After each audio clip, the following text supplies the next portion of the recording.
al 29. Y vamos a leer una instrucción directa que el Señor dio a los discípulos, a los seguidores, a todos aquellos que estaban impactados por su vida, por su ministerio, por su liderazgo, por sus acciones. Dice el verso 25 de Juan capítulo 6, y hallándole al otro lado del mar, le dijeron: Rabí, ¿cuándo llegaste acá? Respondió Jesús y les dijo: de cierto os digo, que me buscan no porque han visto las señales, sino porque comieron el pan y se saciaron.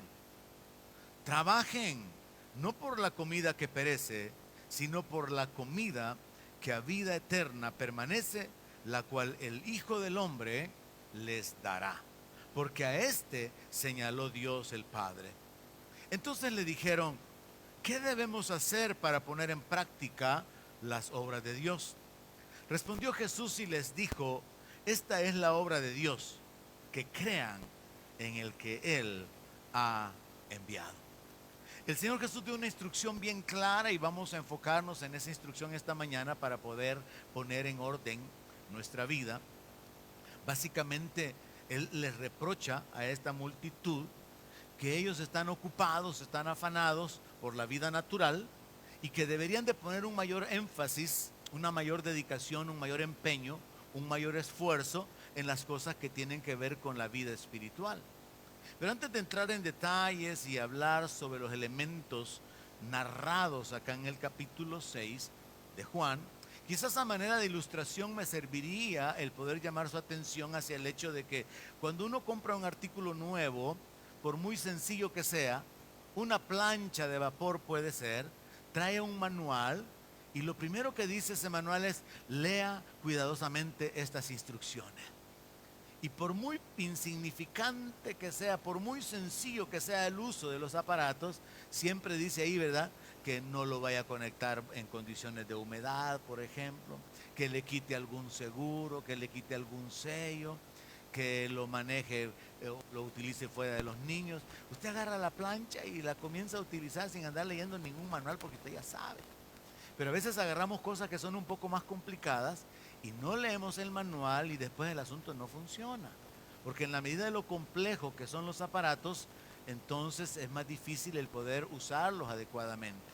Usted compra una freidora de aire y no es simplemente conectarla y meter las cosas, tiene que saber tiempos, tiene que saber temperaturas para que la cuestión funcione. Si no, la comida le va a quedar sin la cocción adecuada y va a decir: esto no sirve. No, lo que pasa es que usted falló en leer las instrucciones. Así que de acuerdo a la complejidad de los elementos, de los electrodomésticos o los artículos, de acuerdo a la complejidad, así también son de grandes las listas de instrucciones que hay que cumplir. Y si trasladamos eso al plano espiritual, ¿cuántos saben que nosotros somos seres bien complejos? ¿Cuántos de veras saben que son complejos? Somos tan variantes, tan variables, tan inestables emocionalmente. Somos tan complicados en todo sentido. Y Dios tiene un manual que es la Biblia. Y ese manual nos instruye sobre cómo nosotros tenemos que actuar, cómo tenemos que corregir nuestra vida, cómo relacionarnos con los demás, cómo relacionarnos con Dios. Entonces, la Biblia tiene que ser vista como un manual para ser aplicado en nuestra vida. Usted puede aprender cómo usted funciona a través de la palabra de Dios. Usted puede entender cómo conectarse con los demás, cómo relacionarse con los demás, cómo dar lo mejor de usted mismo a través del manual que es la palabra de Dios. Y entonces, como parte de esas instrucciones, esta mañana encontramos al Señor Jesucristo reprendiendo, exhortando, instruyendo a estas multitudes que lo seguían. Y yo escucho al Señor, entre paréntesis, decirles: ustedes están haciendo las cosas mal.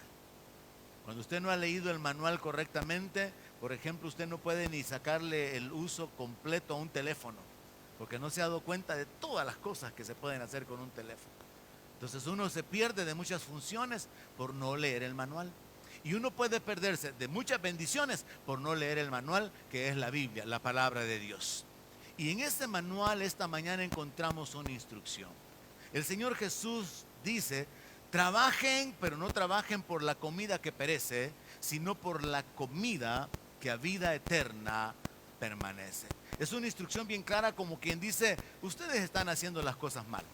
Están tan ocupados en lo natural, están tan ocupados en la vida física, están tan ocupados en su vida temporal, que no le han prestado la atención a la vida espiritual, a la vida eterna. No le dedican el tiempo ni el esfuerzo necesario. Ahora, ¿en qué contexto, en qué ambiente es que el Señor Jesús dijo esto?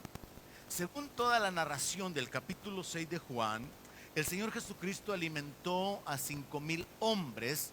Eso significa que había una gran cantidad de mujeres no registradas y lo más seguro es que hubieran niños.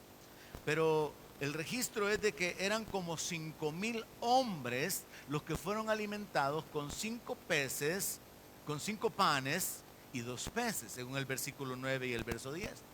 La narración continúa diciendo que después de haber alimentado a esa gran multitud, que podríamos decir que podrían dar por 10,000 personas, si tomáramos igual cantidad de mujeres o menos cantidad de mujeres y unos cuantos niños, dice la palabra que después el Señor Jesús les instruyó a que recogieran lo que había sobrado. Y recogieron 12 cestas de los pedazos de los 5 panes. Luego entonces el Señor se da cuenta de que hay murmuración entre la multitud, porque dicen: este es el profeta que había de venir. Y dice la palabra que murmuraban entre ellos como poniéndose de acuerdo, porque querían hacer a Jesús el rey. Y él, entendiéndolo, dice que se apartó y se fue a un monte a orar él solo, según el versículo 15. El Señor no regresó del monte, se apartó a orar. La multitud se quedó después de que habían comido. Todos dicen después de almorzar, ¿verdad? Tiempo de la siesta. Así que algunos se quedaron descansando después de que el Señor dijo: recuéstense todos. Y había mucha grama por ahí, estaba bonito el ambiente. Jesús se va él solo, no regresa. Y ya anoche, según el verso 17, los discípulos se suben a la barca y ellos solos se van a Capernaum, al otro lado del mar de Tiberias. El Señor los alcanza a la medianoche, cuando ellos ya habían remado 5 o 6 kilómetros aproximadamente. Ellos se asustan. Jesús les dice: no tengan miedo, soy yo. Había una tempestad, el Señor sube a la barca y después sucede el milagro de que rápidamente llegan al otro lugar del mar o del lago en el que se encontraban. Llegan a Capernaum. Al día siguiente es que se da esta narración que acabamos de leer del verso 25. La gente se da cuenta de que los discípulos se fueron solos. La gente se da cuenta que Jesús había subido al monte. La gente está pensando en el hecho de que Jesús ya no está allí. A los discípulos sí lo vieron irse, pero a Jesús no. Pero al ver que Jesús no está ahí, ni los discípulos, dice que se suben en unas barcas y se van a Capernaum y allá lo encuentran. Y ahí es donde comienza la narración que acabamos de leer. Y hallándole al otro lado del mar, le dijeron: Rabí, ¿cuándo llegaste acá? Y ante esa pregunta es que Jesús les contesta: de cierto les digo, que me buscan no porque hayan visto las señales, sino porque comieron el pan y se saciaron. Qué confrontación más fuerte la del Señor. Jesús confrontó muchas veces la incredulidad de los discípulos.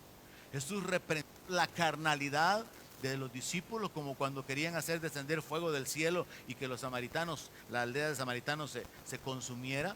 Jesús reprendió a los fariseos, los insultó de una manera muy fuerte. Pero aquí también el Señor hace una reprensión contra esta multitud que lo encontró al otro lado.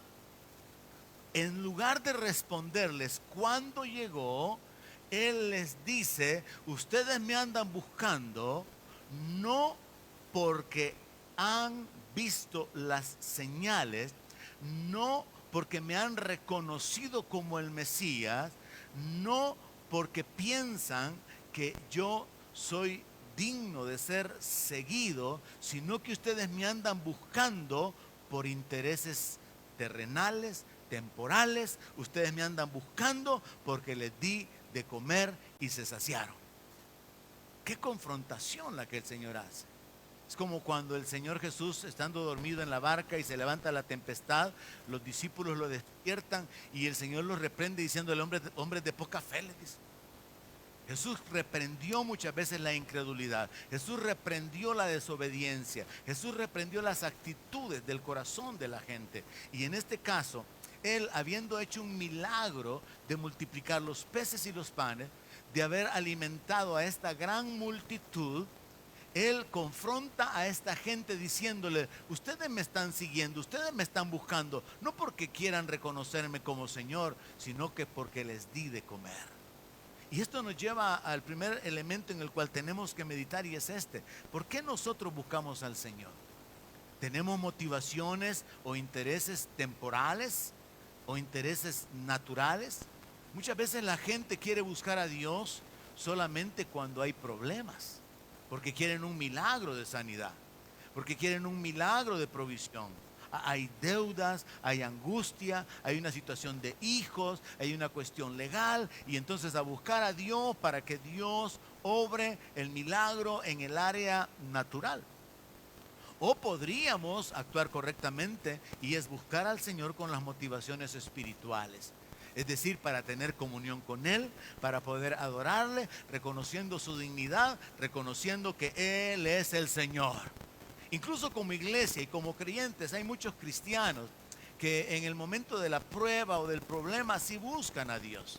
Pero en el tiempo de la bonanza, en el tiempo cuando hay salud, cuando el negocio va bien, cuando no hay mayores problemas, entonces van a la iglesia cada vez que puedan, cuando no están muy cansaditos, van a la iglesia, se congregan, adoran a Dios, alaban a Dios o sirven a Dios cuando las cosas están así un poco relajadas. Pero también tienden a apartarse, a acomodarse. Entonces, como creyentes tenemos que analizar esto en nuestra vida. ¿Por qué buscamos al Señor? ¿Por qué nos congregamos? ¿Por qué tratamos de buscar su rostro? ¿Porque queremos que Él nos resuelva los problemas que tenemos? ¿O porque sabemos que Él es el Señor y digno de suprema alabanza? Son dos razones totalmente diferentes. Así que no tenemos que ser de aquellos que buscan al Señor solamente cuando tienen necesidad. Debemos de ser de aquellos que seguimos al Señor, perseveramos al Señor, buscamos al Señor en todo tiempo, sabiendo que Él es digno de toda la gloria cuando estamos bien o cuando estamos mal. Él es digno de adoración cuando estamos enfermos o cuando estamos sanos. Él es digno de ser alabado cuando hay escasez o cuando hay abundancia. Es un asunto de convicciones personales. Pero Él tiene que reprender a esta gente y les dice: ustedes me buscan no por las señales, no porque reconozcan que yo soy el Mesías. Ustedes me buscan porque les di de comer. No me han reconocido como el Mesías. Ustedes están enfocados en su necesidad o en su condición temporal. Imagínense cómo era la condición, la ceguera espiritual de esta gente, que ni siquiera pensaron en cómo fue que se multiplicó la comida. Yo a veces he tratado, y yo sé que es muy difícil en nuestra mente, buscar una solución, una explicación a lo milagroso, porque yo lo he dicho en algunas prédicas. ¿Y cómo es que el aceite de la viuda se multiplicó? ¿Y cómo es que Jesús partió el pan, los 5 panes, y esos panes se multiplicaron y se hicieron miles de pedazos? ¿Y cómo que el Señor partió los peces, los 2 pececitos, y esos pedazos de pez se convirtieron en miles de pedazos de pez? Es una cosa que en nuestra mente no hay una explicación lógica. Pero esta gente ni siquiera estaban enfocados en el milagro, ni siquiera estaban enfocados en cómo fue que Jesús llegó al otro lado, sino que la pregunta fue: ¿cuándo llegaste? No se enfocaron en que el Señor no había salido con los discípulos se fueron solos en la barca.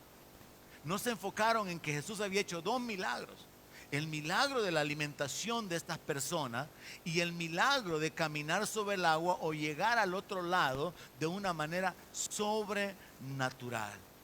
Entonces esto me lleva a mí a la siguiente reflexión. Incluso como creyentes, nosotros podemos estar enfocados en lo natural y buscar a Dios para las cosas naturales. Podemos estar tan enfocados en las necesidades, en los problemas, que solamente buscamos a Dios, solamente oramos, nos acercamos en oración o a la palabra cuando queremos un milagro de sanidad, un milagro de provisión, cuando queremos que Dios nos ayude con nuestros problemas. pero no hay una continuidad en la comunión, un anhelo de congregarse, de no fallar en congregarnos, de leer la palabra, de tener tiempos personales de adoración, de tener devocionales. Fallamos en eso porque estamos muy enfocados solamente en lo natural. Estamos enfocados en las necesidades materiales. Entonces el Señor Jesús prácticamente les está reprochando que ellos se esfuerzan por conseguir lo material, que ellos están interesados únicamente en las cosas físicas. Y entonces viene la instrucción en el verso 27. Trabajen no por la comida que perece, sino trabajen por la comida que a vida eterna permanece, la cual el Hijo del Hombre les dará, porque a este señaló Dios el Padre. La palabra trabajar es laborar, es ocuparse, incluye hasta la idea de hacer cualquier esfuerzo o dedicación en el tiempo. Y Jesús está diciendo, miren, no se esfuercen tanto por esta comida que perece, no se esfuercen ni se ocupen tanto de conseguir comida para atender su vida natural, sino que trabajen por la comida que produce vida eterna. Procuren esforzarse, pongan más diligencia, pongan más esfuerzo por conseguir comida eterna. Y la palabra dice, no solamente de pan vivirá el hombre, sino de toda palabra que sale de la boca de Dios. Jesús está diciendo, no se ocupen tanto, no se afanen tanto por la comida natural, despreciando o dejando de un lado la comida espiritual, sino al contrario, trabajen por la comida espiritual. ¿Qué significa eso? Que tiene que haber un anhelo, un deseo, un hambre por la palabra de Dios, sabiendo que la palabra de Dios es el alimento para nuestro espíritu. Con la palabra podemos recibir el milagro de sanidad que necesitamos. Con la palabra recibimos la sabiduría para encaminarnos hacia la victoria, hacia la bendición, hacia la libertad, hacia el propósito de Dios. Tenemos que poner esfuerzo en obtener el alimento espiritual. Tenemos que poner dedicación, esmerarnos. Y para esto hay que separar lo temporal de lo eterno. Lo que perece de lo que va a permanecer. Lo material de lo espiritual. Entonces ubiquémonos recapitulando en la historia. Habiéndole dado de comer a esa multitud y siendo buscado por la gente, Él tiene que reprenderlos diciendo, no se ocupen tanto por la comida natural, ocúpense por la comida espiritual.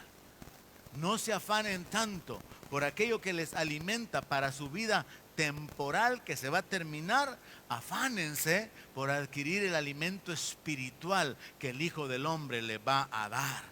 Y Él posteriormente se introduce a sí mismo como el pan vivo. Y es que nosotros tenemos que entender que en lo natural es parte de la vida humana. Nosotros vivimos enfocados en nuestras necesidades materiales. Es lógico.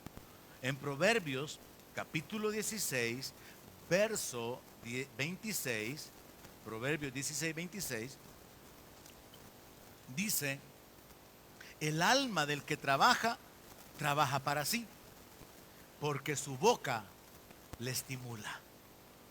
Lo que aquí está diciendo este texto es, o la reflexión que hay escondida en el libro de Proverbios es que una de las motivaciones por las cuales se trabaja es para poder deleitarse, para poder comer, para poder disfrutar.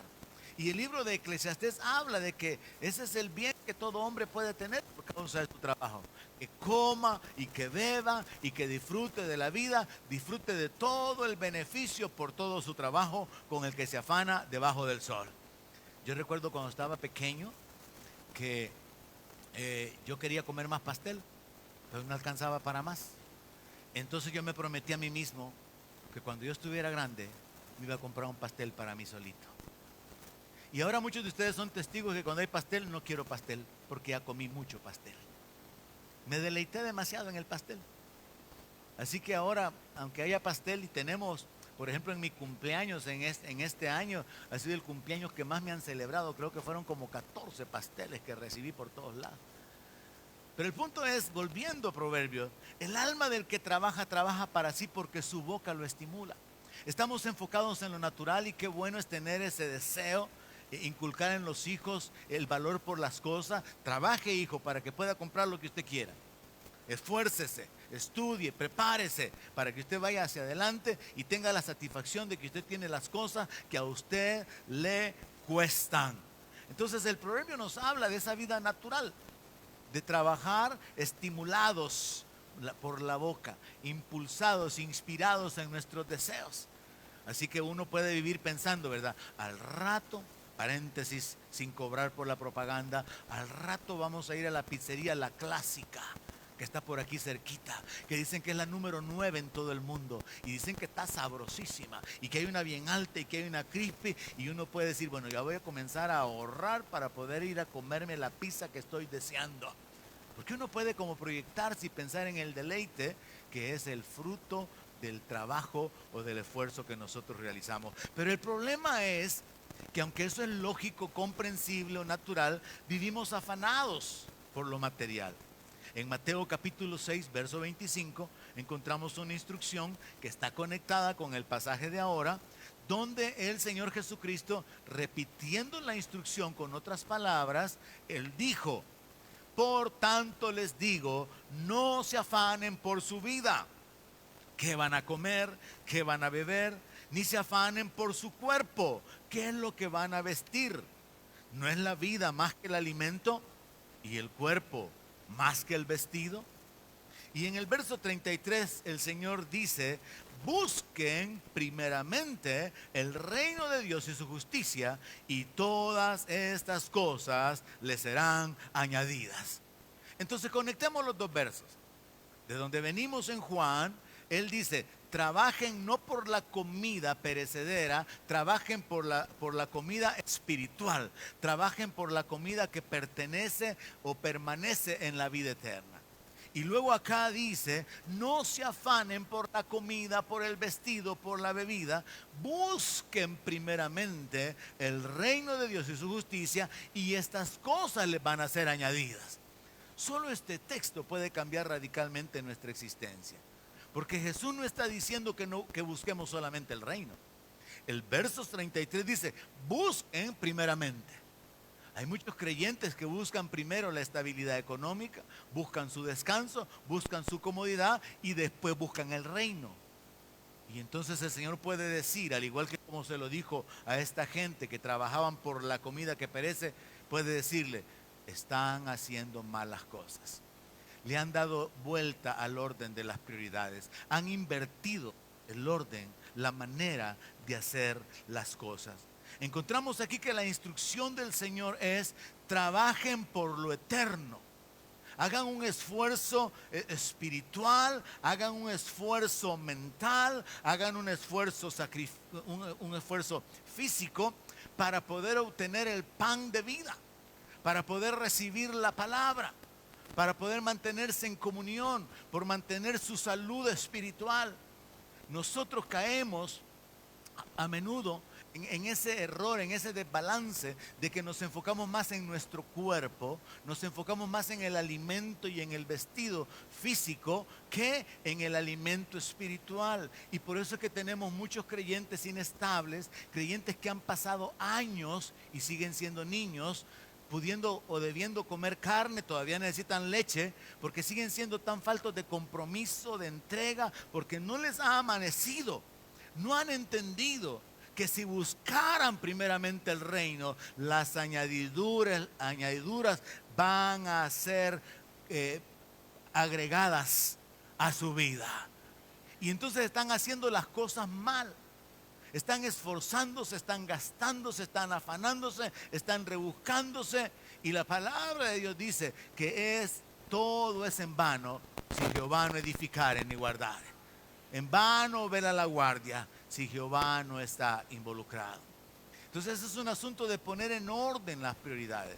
Jesús dice: trabajen por la comida espiritual. No trabajen solo por la vida perecedera, por el alimento perecedero. No se afanen por la comida, por el vestido, por el alimento, por la bebida en lo natural. Busquen primeramente el reino. Esfuércense, anhelen la palabra. Les he contado en algunas ocasiones experiencias en Nicaragua o experiencias en Honduras, donde la gente camina horas para poder ir a un culto. Ir a un culto donde se canta sin entendimiento, diciendo que David danzaba en la presencia del Señor. ¿Y eso qué significa? Que estamos en victoria.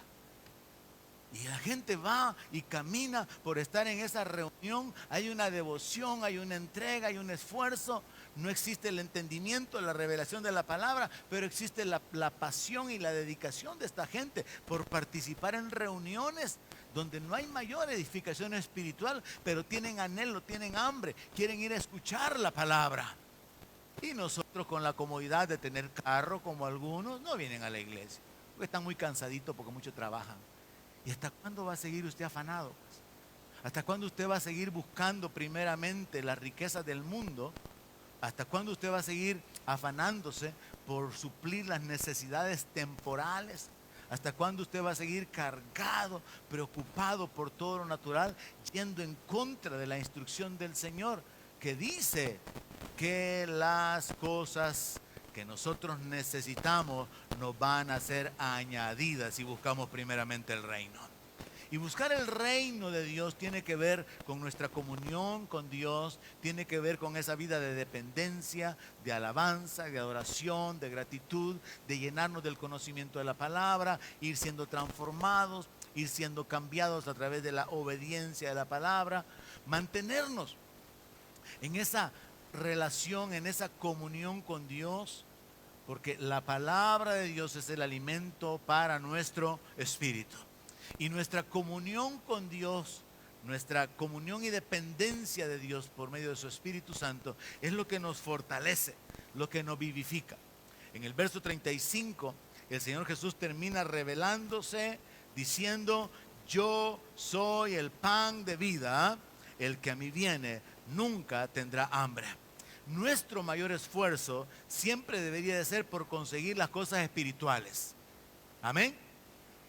Pero nosotros hacemos lo contrario, cuando no hemos descubierto realmente la ventaja o el beneficio de cambiar las prioridades. Así que nos vamos a enfocar en eso esta mañana.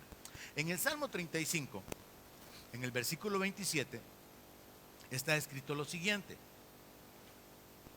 canten y alégrense los que están a favor de mi justa causa, y digan siempre: sea exaltado Jehová, que ama la paz de su siervo. ¿Cuántos saben que Dios realmente se goza en que nosotros estemos bien? ¿Cuántos de veras saben eso? Porque Dios es bueno. Nosotros, siendo humanos, somos malos. Y nosotros no le damos a nuestro hijo, si nos pide un pescado, no le damos una piedra, ¿verdad? Jesús habló acerca de esto. Pero el verdadero bueno, el único bueno, es Dios. Y así como nosotros como padres nos gozamos de los éxitos, de la condición, del deleite, del disfrute de la vida de nuestros hijos, Dios se deleita en la paz, en el bienestar de sus hijos. Y eso es lo que dice este texto. Sea exaltado Jehová, que ama la paz de su siervo. Una versión inglesa se traduce de esta manera: el Señor es grande y Él se deleita en la prosperidad de sus siervos. Hay varias traducciones donde la palabra paz se ha traducido prosperidad, porque Dios realmente se deleita en ver a sus hijos prosperar. Dios se deleita en ver a sus hijos caminando en libertad, caminando en autoridad, siendo canales de bendición. Dios no quiere ver a sus hijos caminando en enfermedad, en debilidad, en esclavitud, en miseria. Son pensamientos religiosos equivocados. Creer que la santidad tiene que ver con pobreza, creer que la humildad tiene que ver con estar arruinado y estar en escasez. No, la palabra de Dios enseña que Jesús vino para dar vida y vida en abundancia. Y no hay vida abundante en la enfermedad. No hay vida abundante en la miseria. No hay vida abundante en la opresión, en la esclavitud. Dios ama la paz de sus siervos. Dios ama la prosperidad de sus siervos. Y ese principio se puede encontrar a lo largo de la palabra de muchas maneras. Creo que es Jeremías 33, si no me equivoco, donde habla acerca de que mi pueblo será saciado de mi bien, pero habla acerca de que el sacerdote lo va a saciar con abundancia. Dios quiere derramar bendiciones abundantes sobre sus hijos. Pero esas bendiciones abundantes muchas veces están disponibles, están como detenidas, están condicionadas a la obediencia al manual, a seguir las instrucciones. El reino primero. Hay que buscar el reino primero y las añadiduras van a venir. Entonces aprendamos esto a través de la escritura en un sentido más amplio. Dios se manifiesta en un orden de importancia. Para Dios el orden de prioridades es el siguiente. Dios está, número uno, interesado en salvar a las personas. Número dos, Dios está interesado, un poco más abajo de salvarlos, en sanar a las personas. Y número tres, Dios está interesado en prosperar a las personas. ¿Qué es lo que estoy diciendo? En el ministerio del Señor Jesucristo, usted puede observar que su misión y su propósito, aunque Él anduvo liberando, sanando, y según Hechos 10:38 anduvo haciendo bienes a los oprimidos por el diablo, porque Dios estaba con Él, la meta principal por la que el Señor Jesucristo vino fue para dar vida. Lo acabo de citar. Él vino para dar vida y vida en abundancia. El ladrón viene para robar, matar y destruir, pero Jesús vino para dar vida en abundancia. Según Lucas 19:10, el Hijo del Hombre vino para buscar y salvar lo que se había perdido. ¿Cuál es la prioridad? ¿Cuál es el interés divino por el hombre? Número uno es salvarlo. No importa si muere enfermo o si muere pobre. Así que ahora usted entienda por qué es que Dios no tiene ningún problema con que haya persecución, haya injusticia. Ahora entienda por qué hay una narración en la cual Jesús, de una manera bien simple, habla de que hubo un hombre llamado Lázaro, lleno de llagas, que comía las migajas que salían de la casa de un rico. Pero que al final ese hombre llamado Lázaro fue recibido en el seno de Abraham. Fue salvo, aunque no fue próspero. Fue salvo, aunque no fue sanado. Pero el rico terminó condenado a pesar de sus riquezas, a pesar de los banquetes. ¿Por qué? Entienda esto esta mañana. Porque la prioridad número uno para Dios es salvar. No es sanar. No es prosperar. Hay un orden. Y lo podemos ver en el ministerio del Señor. Entonces el Señor vino para dar vida. Él vino para buscar y salvar lo que se había perdido. Lo primero que Dios quiere hacer, lo más grande que Dios puede hacer, es salvar a la persona. Dios puede prosperar a toda la gente y la gente se condena. Dios podría erradicar la enfermedad del mundo. Él tiene todo el poder y la gente se condena. ¿Cuál es la prioridad para Dios? Salvar. Que la gente sea salva, que la gente encuentre la vida eterna. Y Jesús dijo, y esta es la vida eterna, que te conozcan a ti. Comunión con Dios es la prioridad, es lo más importante para Dios. La salvación del alma, la vida eterna, es la prioridad número uno para Dios. Luego en el orden, podríamos considerar que la sanidad física. Porque la sanidad física es un anticipo de la glorificación del cuerpo. Y Dios va a glorificar el cuerpo de los creyentes. Y el hecho de que Dios traiga sanidad, obre milagros de sanidad, no es solamente una evidencia de su poder, sino también es una revelación de su voluntad. Y también es el anticipo de que nuestro cuerpo mortal, nuestro cuerpo corruptible, se va a vestir de inmortalidad y de incorruptibilidad. Entonces, el segundo aspecto en el cual Dios está interesado en el trato con el hombre es sanarlo. El tercero, y podríamos decir que es el último, es prosperarlo materialmente. Porque la prosperidad terrenal, los bienes o las riquezas terrenales solamente son como una sombra de la plenitud de la gloria de Dios. Y Dios nos ha llamado a su gloria eterna. En el tiempo de Salomón, el tiempo de máximo esplendor del pueblo o del reino de Israel, dice que la plata era estimada como nada. Salomón se sentaba en un trono de marfil con unos leones de oro a cada lado, puso escudos de oro dentro de la casa. Había una gloria que se reflejaba en la riqueza, en la manera en que todo aquello había sido construido. Las riquezas dan gloria a Dios, porque son como una sombra de la gloria verdadera en la eternidad. Pero esto queda relegado en el tercer plano, porque mucha gente se llena de vanidad con las riquezas. Mucha gente se pierde, y Pablo dice que hay muchos que amando este mundo se apartan, y hay quienes que amando el dinero se han desviado de la fe. Entonces el dinero es lo último. La sanidad queda en medio, pero la salvación es la prioridad para Dios. Amén. Ahora, la salvación incluye todo. Es como un paquete completo. La palabra salvación, la palabra sotería, significa vida, significa bienestar, significa paz, significa seguridad, significa prosperidad. Entonces la palabra sotería nos habla de que el propósito de Dios al salvar es restaurar al hombre, es bendecirlo en todas las áreas. Y ahora usted entienda por qué Jesús en algunas ocasiones, cuando sanó a alguien, le dijo: tu fe te ha salvado, en lugar de decirle: tu fe te ha sanado. Porque la palabra salvación incluye la sanidad. La palabra salvación incluye la prosperidad y no tener falta de nada. Pero en el orden, Dios quiere salvar, Dios quiere sanar, Dios quiere prosperar. Porque para Dios la salud física y la prosperidad material son secundarios con respecto a la salvación del alma. Porque ¿de qué sirve que alguien, hermano, pueda tener riquezas? ¿De qué sirve que alguien pueda tener salud y pierde su alma? Eso está escrito y el Señor Jesús lo dijo en varias ocasiones, o registrado en los evangelios. En Marcos capítulo 8, verso 36, el Señor Jesús dijo: ¿de qué le aprovechará al hombre si gana todo el mundo y pierde su alma?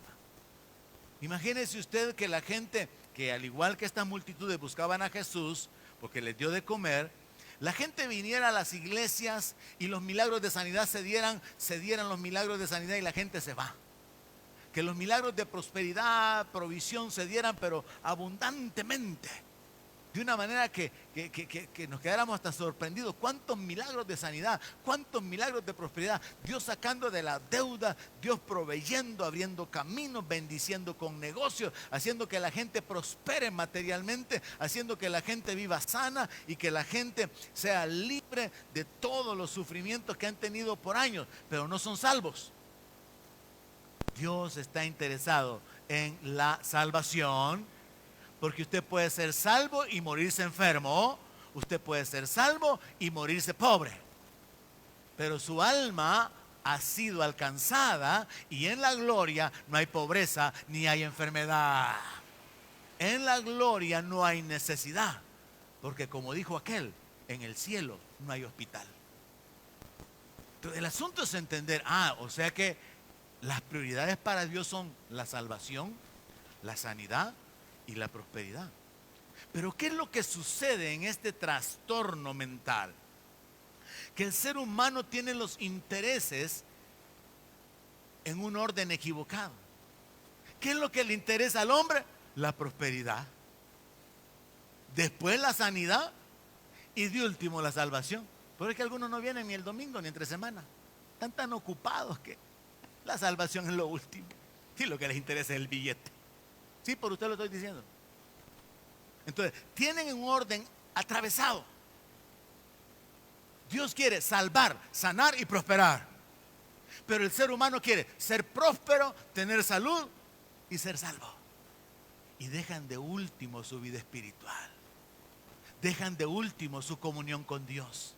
Dejan al final alimentarse con la palabra. Dejan al final el congregarse. Les da igual congregarse o no congregarse. Les da igual adorar a Dios o no adorar a Dios. Les da igual, porque eso es lo último.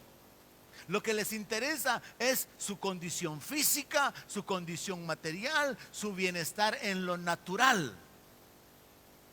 Entonces Jesús viene Y así como reprendió a aquellos diciéndoles, trabajen no por la comida que perece, trabajen por la comida que a vida eterna permanece. Así como Él les dice, no se afanen por la comida, no se afanen por el vestido, busquen primeramente el reino. El Señor nos dice esta mañana, tengo un orden de prioridades para poder bendecir tu vida. Quiero que estés seguro de tu salvación. Quiero obrar milagros de sanidad y quiero prosperarte en último lugar. Porque Dios está interesado en nuestra salvación, más que en la sanidad y en la prosperidad, aunque Dios hizo milagros en ambas áreas. De hecho, es sobresaliente, hermano, el primer milagro que Jesús hizo, convertir el agua en vino. No solamente llama la atención el hecho de que la misma cantidad de botellas de agua tienen un precio sumamente inferior a esa misma cantidad de botellas convertidas en vino. Es un milagro económico. El primer milagro que Jesús hizo. Luego, segundo, el primer milagro que Jesús hace no fue levantar a un muerto, no fue limpiar a un leproso, no fue liberar a un endemoniado, sino que fue en una boda. Lo cual revela que para Dios esa unión matrimonial es sumamente importante. Entonces, en cada cosa tenemos que prestar atención a los detalles y darnos cuenta qué es lo que a Dios le interesa. Así que entendamos esta mañana, Dios tiene un orden y ese orden se revela en el accionar de Dios. Dios quiere salvarnos. Sí, también Dios quiere sanarnos. Y sí, también Dios quiere prosperarnos. Pero eso queda relegado en un segundo plano. El hombre, el ser humano, tiene un interés por obtener el dinero. Nos afanamos, nos gastamos, trabajamos por conseguir el dinero. El ser humano tiene un interés por mantener la salud. Y muchas veces el dinero que se ha obtenido trabajando sirve para recuperar la salud que perdimos por haber trabajado tanto. ¿Alguien me entendió? Consiguió dinero, hizo dinero, y ahora ¿para qué le va a servir el dinero? Para ir al médico. Porque trabajó tanto, se desveló tanto, se afanó tanto, agarró tantos clientes, que de repente anda con un tic ahí. De repente no duerme. Se afanó tanto, hizo dinero, ¿y para qué? Para recuperar la salud. Imagínese usted. El hombre trabaja tanto, se afana tanto para poder obtener dinero, para poder recuperar la salud. Y luego que ya está cansado y acabado por haber trabajado tanto, ahora quiere ver si ese dinero le sirve para poder extender un poquito la vida. Y mire, hay gente, hermano, que ha pagado $10,000, $20,000 y hasta más por unos 3, 4 días en un hospital para no morirse. Lo que trabajaron, lo que hicieron en meses, en años, se lo gastan en una semanita en el hospital. Ya no va a seguir haciendo propaganda ni publicidad gratis. En el hospital X. Gente, hermano, que ha pagado $25,000, $40,000 por una operación, por una situación que vino sobre su vida.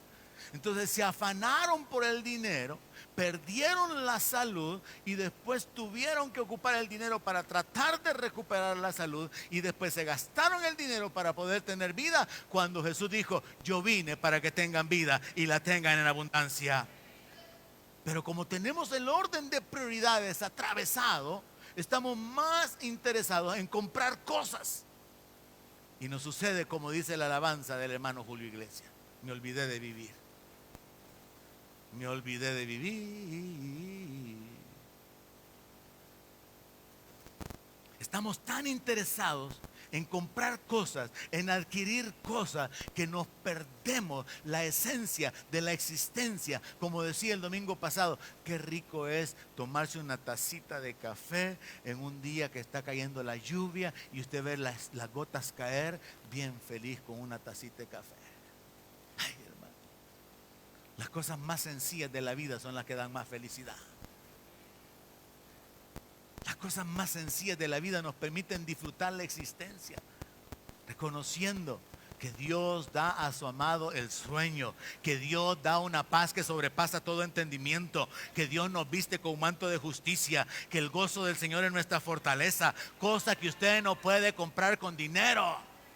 Por más que se afanen y aunque consiga aumentos, usted no puede comprar sueño, usted no puede comprar paz, usted no puede comprar gozo. Dios puede dárselo gratuitamente.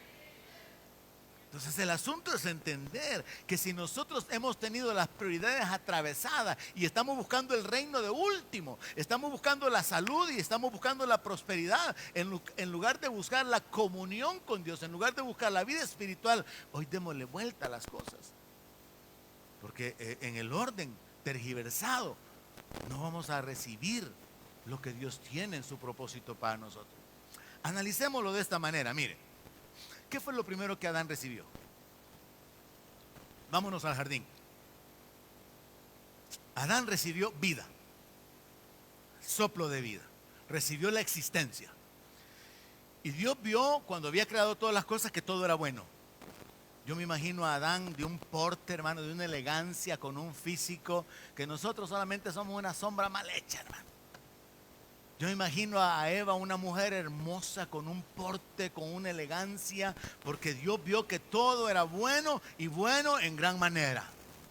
Pero pongamos en orden la secuencia de la manifestación de Dios. ¿Qué es lo primero que Dios le da a Adán? Le da la vida. ¿Qué es lo segundo que Dios le dio a Adán en conexión con la vida? Comunión con Él. Esa es la palabra que Jehová se paseaba en el huerto. Y había comunión entre Adán y el Señor. Tenía comunión. ¿Qué es lo siguiente que Dios le dio a Adán? Le dio bienestar, porque lo colocó en un jardín, no lo colocó en un desierto. Dios le dio bienestar. Le dio condiciones donde él podía disfrutar. ¿Qué es lo último que Dios le dio? La prosperidad, en el sentido que le dio la capacidad de hacer fructificar el jardín. Si usted se pone a pensar en la secuencia, Dios le dio vida, le dio comunión, le dio comodidad y le dio prosperidad. Le dio el poder de hacer fructificar el jardín. Ok, entonces, cuando Adán peca por hacerle caso a la mujer, por oír la voz de la mujer, en lugar de oír la voz de Dios, ¿qué es lo que perdió Adán? La vida. Dios le dijo, el día que pecares, ese día morirás. ¿Qué perdió Adán? La comunión con Dios. Vea el orden. Perdió la vida, perdió la comunión con Dios. ¿Qué más perdió Adán? El bienestar físico. ¿Qué hizo Dios? Lo sacó del jardín. ¿Y qué fue lo último? Adán perdió la prosperidad. Con el sudor de tu frente vas a hacer producir la tierra, y la tierra te va a producir cardos y espinas. Vea la secuencia, qué es lo que Dios le dio a Adán, y vea en la secuencia qué es lo que Adán perdió en el orden correcto. Entonces ahora entienda por qué Jesús aparece diciendo, yo he venido para que tengan vida, porque Dios quiere restaurar lo que Adán perdió. Dios quiere restaurar la vida, Dios quiere restaurar la comunión, Dios quiere restaurar su prosperidad, Dios quiere restaurar su condición de deleite, pero lo primero es la vida y la comunión con Él. Entonces, cuando nosotros buscamos la prosperidad primero, estamos atravesados. Cuando buscamos el milagro de sanidad primero, estamos mal. Lo primero es la comunión con Dios. Lo primero es la salvación, estar seguro de su salvación. Y qué bendición, hermano, que cuando alguien esté enfermo, en una condición terminal, mantenga esa convicción, mantenga esa firmeza, que lo llegan a visitar, lo llegan a animar, llegan a orar por él, y la gente sale ministrada por esa persona que tiene la convicción, yo estoy listo para irme con el Señor. Porque su vida está entregada, su vida ha sido consagrada, su vida está escondida en Cristo. Y entonces, ya sea que muramos o que vivamos, somos del Señor. Entonces, como Adán perdió la vida, perdió la comunión, perdió el bienestar físico y perdió la prosperidad, Dios viene con el propósito de restaurar la vida, restaurar la comunión, restaurar el bienestar físico y restaurar la prosperidad. Pero el bienestar físico y la prosperidad, el poder de hacer la riqueza, están en segundo plano. Lo más importante es la salvación. Mire, ¿de qué le sirve a usted? ¿De qué me sirve a mí que me entierren la próxima semana y que descubran que tengo un montón de propiedades, si esas propiedades no me ayudan para cambiar mi eternidad? ¿De qué le sirve a usted tener dinero, tener bienes y vivir afanado, si a la hora en que se muera usted no está seguro de que su vida va a partir hacia la presencia de Dios. No nos sirve de nada, no es gran beneficio el poder ocuparnos de nuestra salud y de nuestra prosperidad si nuestra alma se pierde. Dios quiere restaurar nuestra condición. Dios quiere salvarnos, Dios quiere sanarnos y Dios quiere prosperarnos. Dejemos de buscar la prosperidad, la sanidad y la salvación en el último. Busquemos la salvación primeramente. Busquemos el reino primeramente. Jesús dijo en Lucas capítulo 12, verso 15: miren y guárdense de toda avaricia, porque la vida del hombre no consiste en la abundancia de los bienes que posee. La vida del hombre no consiste en la abundancia de los bienes que posee. Usted puede tener muchos relojes, pero no tiene más tiempo. Usted puede tener muchos zapatos, pero no va a ser más veloz ni más fuerte. Usted puede tener mucha ropa, pero al final eso no lo va a hacer que viva más tiempo. La vida del hombre no consiste en los bienes. Hay una gran trampa del diablo. Hay una gran labor de parte del diablo en mantener a la gente en la miseria, en la pobreza, en problemas, endeudado. Y también hay una gran trampa del diablo en hacer que la gente ame las riquezas, se desviva, se afane por lo terrenal, cuando en el medio hay un equilibrio. Mi vida en las manos de Dios. Y Dios puede bendecirme. Y Dios puede sanarme. Y Dios puede levantarme. Y Dios puede usarme como un canal de bendición. Pero si me tocara vivir en esta vida en la escasez y me tocara morir lidiando con una enfermedad, lo más importante es estar seguro que mi vida está en las manos de Dios y que soy salvo. No significa que no es importante la prosperidad ni la salud, porque Jesús hizo muchos milagros. Jesús sanó toda clase de enfermedades. Jesús hizo milagros de prosperidad. Sino que el asunto es que la prioridad, lo más importante para Dios, es lo eterno, es lo espiritual. La comida es importante, el vestido es importante, la vivienda es importante, pero más importante es la palabra, más importante es su identidad como hijo, y más importante es que usted sea un ciudadano del reino. Por si no me entendió o no agarró la idea, se lo voy a poner con el ejemplo de Israel. ¿Qué fue lo primero que Dios hizo con Israel? Lo sacó de Egipto, lo salvó. ¿Qué fue lo segundo que Dios hizo con Israel? Los sanó en el desierto. Dice que envió su palabra y los sanó. No hubo en su tribu enfermo. Y cuando las serpientes se levantaron para picar al pueblo, Dios le dijo a Moisés: levanta una serpiente y el que mire a la serpiente será sano. Vea la secuencia. Lo primero que hizo fue salvarlos del poder de Faraón.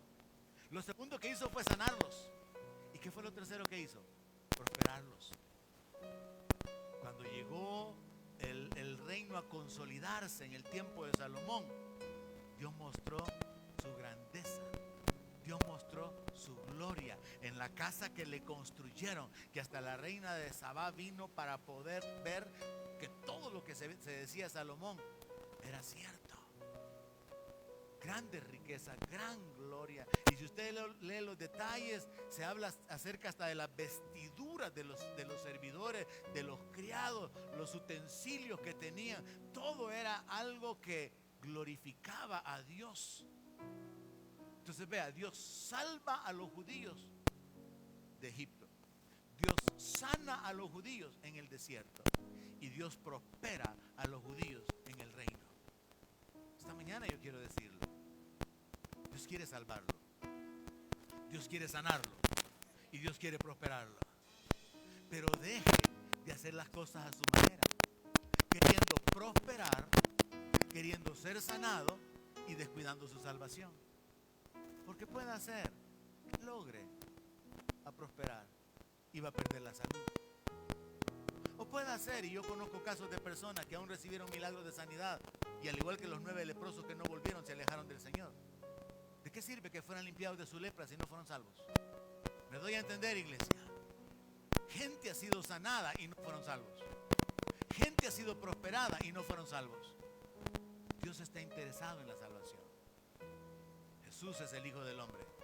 que vino para buscar y salvar lo que se había perdido. Entonces escuche al Señor de una manera privada, de una manera personal, diciéndole a usted: sí, a usted estás haciendo malas cosas. Estás buscando la prosperidad, estás buscando la sanidad, en lugar de buscarme a mí, el que hace las Pléyades y el Orión. Estás haciendo malas cosas. Estás haciendo las cosas en el orden equivocado. Estás afanado por la comida, estás afanado por la casa, estás afanado por el vestido, y no estás afanado por mi palabra. No estás afanado por mantener tu comunión conmigo. No estás afanado por tu santidad. No estás afanado por acercarte más a mí. Escucha al Señor decirle esta mañana: si estás trabajado y cargado, yo puedo hacerte descansar. Y yo creo que este texto que se encuentra en Mateo 11:28 tiene esta aplicación, y es una realidad fundamental en el hecho de que Jesús sabe que nosotros hacemos las cosas mal. Entonces cuando Él hace esa invitación, cuando Él hace esa proclamación: vengan a mí los que están trabajados y cargados, y yo los voy a hacer descansar. Él está pensando en multitudes, Él está viendo multitudes de personas que están afanadas por el vestido, están afanadas por la comida, están afanadas por lo material, y están cargados, están enfermos, están cansados, están arruinados. Y Él dice: vengan, yo los voy a hacer descansar. Y cuando usted viene al Señor y le echa a Él las cargas, y la primera carga que tenemos que quitarnos es la del peso del pecado, que nos asedia, que nos quita la vida. Luego la carga de los afanes, de la ansiedad. La palabra de Dios dice: echando toda vuestra ansiedad sobre Él, porque Él tiene cuidado de vosotros. Usted viene y encuentra descanso. Eso es lo que el Señor Jesús dijo: y yo los haré descansar. Lleven mi yugo sobre ustedes, aprendan de mí que soy manso y humilde de corazón, y van a hallar descanso para sus almas, porque mi yugo es fácil y ligera mi carga. Usted puede seguir haciendo las cosas a su manera. Quiere prosperar, quiere salud y quiere ser salvo. Pero el manual dice que es al revés. El manual dice que la salvación es primero. Y después de la salvación, como añadidura, la salud vendrá a su vida. Como añadidura, la prosperidad vendrá a su vida. Pero si no viniera, como dijeron los 3 amigos de Daniel, Dios puede prosperarnos, Dios puede sanarnos, pero si no nos sana o si no nos prospera, no doblamos nuestras rodillas delante del mundo. No negamos nuestras convicciones, no nos volvemos atrás. O como dijo Job: mi Redentor está vivo. Amén. Y sé que después de deshecha está mi carne, con mis ojos veré a mi Redentor. Aleluya. Entonces el asunto es enfocarnos. Hay uno que quiere darnos descanso. Y quizás suene como que ese no es un mensaje para la iglesia, es un mensaje para los no creyentes. Pero hay muchos creyentes que están cargados. Hay muchos creyentes que están cansados. ¿Por qué están cargados y cansados? Porque viven afanados, porque sus prioridades no están en orden. ¿Quiere ponerse de pie esta mañana para que concluyamos? Y que reflexionando en esto que hemos meditado esta mañana, usted pueda venir delante del Señor y decirle, si fuera el caso: sí, Señor, estoy cansado. Estoy cansado. Vivo afanado, vivo preocupado por mi futuro. Vivo preocupado por lo que tengo. Vivo preocupado por lo que no tengo. Necesito que me des descanso. Medite en lo que hemos hablado y con la ayuda del Espíritu Santo en su vida, vaya delante de Dios en oración. Y si usted necesita descanso, dígaselo al Señor. Y tome la decisión esta mañana de orden sus prioridades, de no continuar afanado por la comida que perece, sino a partir de ahora afanarse por la comunión, por la palabra, por la relación con el Señor, porque Jesús es el pan vivo que descendió del cielo, y Él dijo que el que comiera de ese pan no tendría hambre jamás. Cierre sus ojos, ore de una manera personal, pídale a Dios que se manifieste en su vida. Si usted está cansado buscando la prosperidad, si usted está cansado de estar gastando finanzas y recursos por su salud, dígale: Señor, me equivoqué. Padre, perdóname. No he buscado tu reino primero. Años y años de trabajar para acumular riquezas que no producen paz. Años y años de trabajar para perder la salud, para acortar la vida. Señor, me equivoqué. Dame tu vida esta mañana. Restáurame. Me vuelvo a ti, Señor, con el entendimiento de que la prioridad tuya debe de ser la mía, y es mi comunión contigo, mi relación contigo, comer tu palabra, recibir de ti, permanecer en comunión contigo. Señor, tomo la decisión de esperar en ti milagros de sanidad, milagros de provisión. Tomo la decisión de dejar en segundo plano mi bienestar, mi condición física. Decido en obediencia a tu palabra no afanarme por qué voy a comer, qué voy a beber, qué voy a vestir. Tomo la decisión de enfocarme en tu reino, de enfocarme en la comunión contigo, en la dependencia, en la edificación de mi fe. Tomo la decisión esta mañana de enfocarme en mi salvación, de tener cuidado de mi salvación con temor y temblor, entendiendo que no importa si muero enfermo, si mi vida está en tus manos, entendiendo que no importa si muero sin bienes de este mundo, si soy tu hijo y me recibirás en gloria. Padre, glorifícate en la vida de tu pueblo esta mañana y en la vida de cualquiera que escuche este mensaje, haciéndoles entender que tu propósito es salvar lo que se había perdido, haciéndoles entender, Señor, que sí tú puedes y tú lo harás, porque tú quieres. Abrirás camino en el desierto, abrirás puertas, enviarás bendición, multiplicarás el pan, levantarás cosecha. Obrarás a favor de tu pueblo, obrarás milagros de sanidad, obrarás milagros de provisión, porque tú te glorificas, tú te manifiestas, porque son parte de las añadiduras, porque la sanidad son parte de las migajas de tus bendiciones que le pertenecen a tus hijos. Pero si no sucediera, seguiremos firmes, aferrados a la salvación, aferrados a tu amor, dependiendo de ti, dependiendo de tu gracia, dependiendo de tu poder y de tu manifestación en nuestra vida. Bendito Dios, confiamos en ti, esperamos en ti, Señor. Sabemos que tú reinas, que tú eres el Todopoderoso, para el cual no hay nada imposible.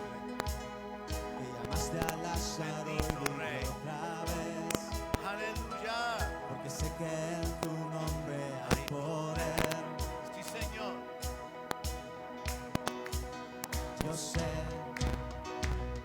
que con barro a un ciego hiciste ver, Aleluya. al leproso tú tocaste y sano fue. Bendito Rey. Porque sé que en tu nombre